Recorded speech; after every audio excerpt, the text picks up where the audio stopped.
कि अब इसका कोड पता चल चुका है।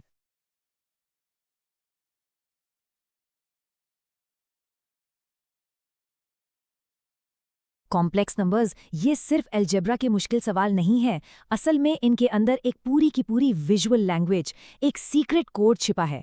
तो आज चलिए इसी कोड को क्रैक करते हैं और देखते हैं कि कैसे ये इक्वेशंस खूबसूरत ज्योमेट्रिक शेप्स में बदल जाती हैं। अब जरा इस इक्वेशन को देखिए। देखने में तो ये काफी कॉम्प्लेक्स और एब्स्ट्रैक्ट लगती है ना? पर क्या हो अगर ये सिर्फ नंबर्स का खेल ना हो? क्या हो अगर ये असल में एक ड्राइंग बनाने के लिए छिपे हुए इंस्ट्रक्शंस हों? चलिए इसी मिस्ट्री को सुलझाते हैं। और ये रहा जवाब। वो जो कॉम्प्लिकेटेड सी इक्वेशन हमने अभी देखी, वो असल में एक बिल्कुल सीधी लाइन को डिस्क्राइब करती है। कमाल है ना? ये सिर्फ अलजेब्रा नहीं, ये तो आर्ट है। पर सवाल ये है कि आखिर ये काम कैसे करता है? इस पूरे ज्योमेट्रिक कोड को खोलने की ना सिर्फ एक ही चाबी है, एक मास्टर की। और ये एक ऐसा कॉन्सेप्ट है जिसे शायद सबने देखा तो है, पर शायद इस नज़र से नहीं। ये चाबी है मॉड्यूलस। लेकिन मॉड्यूलस को सिर्फ एक नंबर की तरह नहीं, बल्कि दूरी की तरह देखने में। तो चलिए फटाफट से बेसिक्स पर नजर डालते हैं।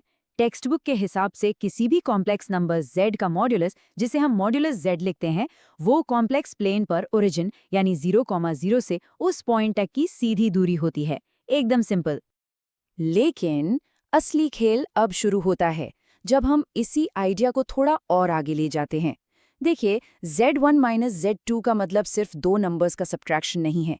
नहीं, इसका मतलब है कॉम्प्लेक्स प्लेन पर पॉइंट z1 और पॉइंट z2 के बीच की दूरी। बस यही वो एक आइडिया है जो सब कुछ बदल देता है। और सच में बस इसी एक चाबी की जरूरत है, बस इतना ही। ये आइडिया जितना सिंपल है, उतना ही पावरफुल भी।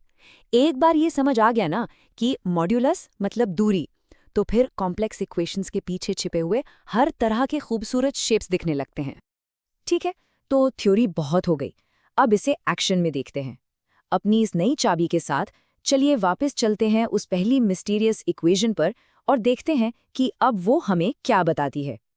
ओके, ये रही वो इक्वेशन। लेकिन इस बार इसे एक मैथ्स प्रॉब्लम की तरह नहीं, बल्कि एक सेंटेंस की तरह सोचिए। एक कोड जिसे हमें डीकोड करना है, या कह लें कि ट्रांसलेट करना है। और इसका सीधा साधा ज्योमेट्री ट्रांसलेशन ये है, एक पॉइंट z से z1 तक का डिस्टेंस उसी पॉइंट z से z2 तक के डिस्टेंस के बराबर है। बस ये इक्वेशन सिर्फ इतना कह रही है कि हमें वो सारे पॉइंट्स z ढूंढने हैं जो z1 और z2 से बराबर दूरी पर हों। और देखिए, जब हम इन इंस्ट्रक्शंस को फॉलो करते हैं तो क्या मिलता है? ज्योमेट्री का एक सिंपल सा रूल है। वो सारे पॉइंट्स जो दो फिक्स्ड पॉइंट्स से बराबर दूरी पर होते हैं, वो हमेशा एक परपेंडिकुलर बाइसेक्टर बनाते हैं, यानी कि एक सीधी लाइन। तो लीजिए, पहला कोड क्रैक हो गया। चलिए अब आगे बढ़ते हैं। देखते हैं कि हमारी ये मास्टर की अगले शेप यानी एक सर्कल का ताला कैसे खुलती है। क्या सर्कल का भी कोई सीक्रेट कोड है? एक सर्कल का कोड कुछ ऐसा दिखता है। z minus z0 is equal to r। पहली नज़र में शायद थोड़ा अलग लगे, पर लॉजिक वही है। देखते हैं कि इसमें क्या छिपा है। अगर हम अपनी डिस्टेंस वाली चाबी इस्तेमाल करें तो इसका मतलब है वो सारे पॉइंट z जिनका डिस्टेंस एक सेंटर पॉइंट z0 से हमेशा एक फिक्स्ड वैल्यू r के बराबर हो। और ये किसकी डेफिनेशन है? बिल्कुल, ये एक सर्कल की ही तो डेफिनेशन है, जिसमें z0 सेंटर है और r रेडियस है। तो अब तक हमने लाइन और सर्कल को तो डिकोड कर लिया है, पर सवाल ये है कि ये चाबी और कितने ताले खोल सकती है? क्या ये और भी कॉम्प्लेक्स शेप्स को अनलॉक कर सकती है? चलिए इसे थोड़ा और आगे ले जाते हैं। अब बात करते हैं इलिप्स की। इसकी इक्वेशन देखिए। ये हमारी लाइन वाली इक्वेशन से काफी मिलती जुलती है ना? पर इसमें एक बहुत जरूरी ट्विस्ट है। यहाँ पर डिस्टेंसेस का जोड़, उनका सम, एक कांस्टेंट नंबर लैम्डा के बराबर है। लेकिन यहाँ एक मजेदार बात है, ये इक्वेशन हमेशा एक इलिप्स नहीं बनाती। सब कुछ इस लैम्डा की वैल्यू पर डिपेंड करता है। अगर लैम्डा की वैल्यू दोनों फोकस पॉइंट्स z1 और z2 के बीच की दूरी से ज्यादा है तो हमें एक परफेक्ट इलिप्स मिलता है। अगर वो दूरी के बराबर है तो ये सिकुड़कर सिर्फ एक लाइन सेगमेंट बन जाता है। और अगर कम है तो भाई कुछ भी नहीं बनता, ये इम्पॉसिबल है। अच्छा, तो एलिप्स के बाद अब हाइपरबोला की बारी। इसका कोड देखिए, ये तो लगभग एलिप्स जैसा ही है, बस एक छोटा सा लेकिन बहुत ही जरूरी बदलाव है। प्लस की जगह माइनस। यहाँ हम डिस्टेंसेस के जोड़ की नहीं, बल्कि उनके अंतर की, उनके डिफरेंस की बात कर रहे हैं।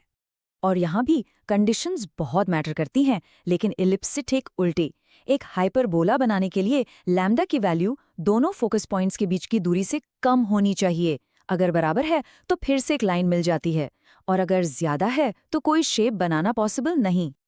ओके, तो हमने काफी कुछ देख लिया, अलग अलग इक्वेशंस को डिकोड किया और उनके पीछे की छिपी हुई ज्योमेट्री को समझा।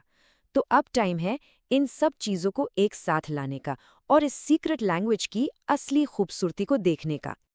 जरा इस इमेज को देखिए, ये सब कुछ कितने बेहतरीन तरीके से समराइज करती है। चाहे डिस्टेंसेस बराबर हो या उनका जोड़ कांस्टेंट हो या फिर उनका डिफरेंस कांस्टेंट हो, एक ही बेसिक आइडिया से हमें लाइंस, एलिप्सेस और हाइपरबोला सब कुछ मिल जाता है। सब कुछ उसी एक डिस्टेंस वाली चाबी से खुलता है। तो अगली बार जब मॉड्यूलस साइन वाली कोई कॉम्प्लेक्स इक्वेशन सामने आए, तो सिर्फ नंबर्स के बारे में नहीं सोचना है, बल्कि ये सोचना है कि ये दूरी के बारे में क्या कहानी बता रही है, ये कौन सा खूबसूरत शेप बनाने की कोशिश कर रही है, क्योंकि अब इसका कोड पता चल चुका है।